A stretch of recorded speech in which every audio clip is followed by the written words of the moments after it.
From February 17th to March 15th, 1913, thousands and thousands of people flocked to New York City's 69th Regiment Armory for the International Exhibition of Modern Art, also known as the Armory Show. Today, it is celebrated as the event that brought New York City forward as a center for art and modernism to America. How does an event bring modernism to America, and what does that change entail? Well, it started by colliding abstract art with realistic expectations. The end goal of the exhibition was change and the new spirit. The Armory Show's location was a perfect metaphor. The exhibition was a bombshell that challenged the American public with displays of futurism, cubism, post-impressionism, and fauvism. These movements flipped the typical frame of reference for beauty and introduced concepts like the abstract, primitivism, and avant-garde. To emphasize the learning curve posed by the Armory Show, I will show some of the American pieces of art to demonstrate the styles with which the general public was accustomed to before modernism. Robert Henry's Figure in Motion demonstrates the realism which dominated the American art world, exhibiting a conception of perfect beauty. Some considered this to be the realistic version of Duchamp's controversial work, Nude Descending a Staircase, but for the most part, this nude is textbook nude. Pictured here is John Sloane's Night Window. Many of the American artists featured at the Armory Show were from the Ashcan School of Art. Although their realism is familiar, their subject matter is not. They shocked and appalled their viewers by portraying characters of the working class or other things that were deemed inappropriate. Another example of an inappropriate subject is pictured here, the white slave. Evstanius St. Leger, a Burl, created this sculpture in protest to the organized prostitution that was happening in the United States. I want to emphasize how clearly the images are conveyed. If the viewers dismissed these pieces, they knew what they were dismissing and why. This was not the case when they encountered some of the abstract European works, like Constantine Brancusi's Mademoiselle Pagani. The European pieces, like this one, did not translate as easily as the American ones did. One puzzled viewer compared this to a hard-boiled egg balanced on a cube of sugar. The crowd couldn't even understand what it was that they disliked. Pictured here is Henri Matisse's The Blue Nude. Matisse's Fauves paintings brought on a more militant version of confusion, violent disdain. Matisse's representations of the nude were considered by many repugnant and an insult to all of art. The American public did not appreciate his suggestions of primitivism or his childish style. In Gallery Q, two staples of post-impressionism, Cezanne and Van Gogh, were underrepresented in number. Pictured here is Old Woman with a Rosary. It is regarded one of the more memorable pieces from Cezanne at the Armory Show. Because their display was limited, the viewers could not get a full understanding of their works. My last example of the new styles at the Armory Show is Cubism, in the infamous Gallery I, which became known as the Cubist Room.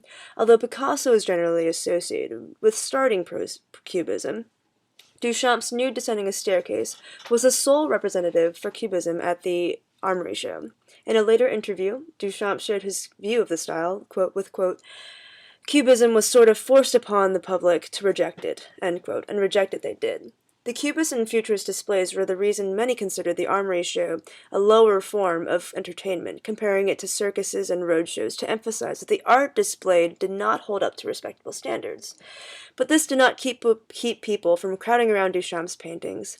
This and other Cubist paintings were endlessly parodied and ridiculed by the American public. For example, this is The Rude Descending a Staircase, depicting New York at rush hour.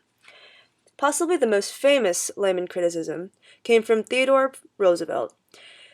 In his published essay, he expressed that he did not think very highly of the European works, the Cubists in particular. He championed the Navajo rug on his bathroom floor over Duchamp's paintings. Although this may be representative of the average layman viewer, it did not stop these movements from infecting American culture.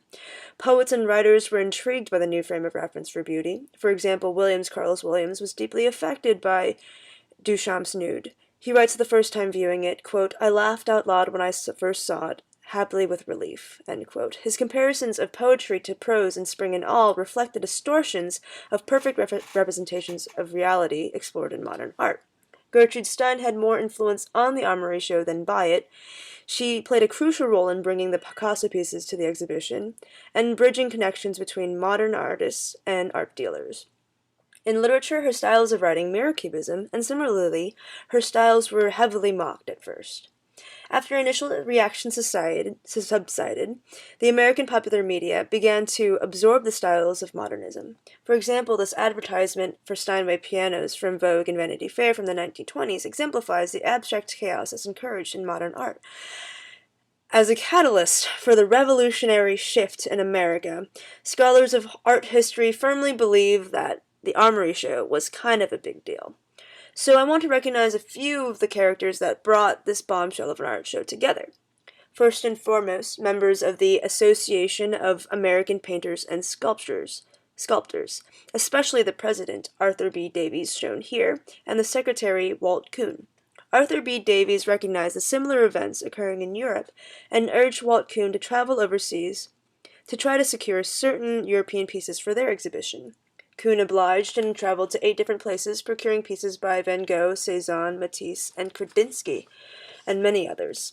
Kuhn's other significant contribution was his tireless publicizing of the event.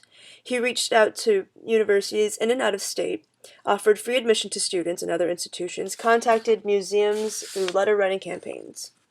His efforts brought thousands and thousands of people to New York to experience the exhibition firsthand, which helped to diffuse the influence of modernism in America.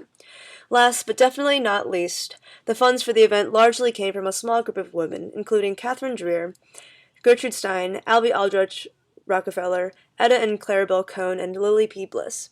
After the Armory show closed, the continued patronage of art by these women helped to provide cultural legitimacy for American and European modern art.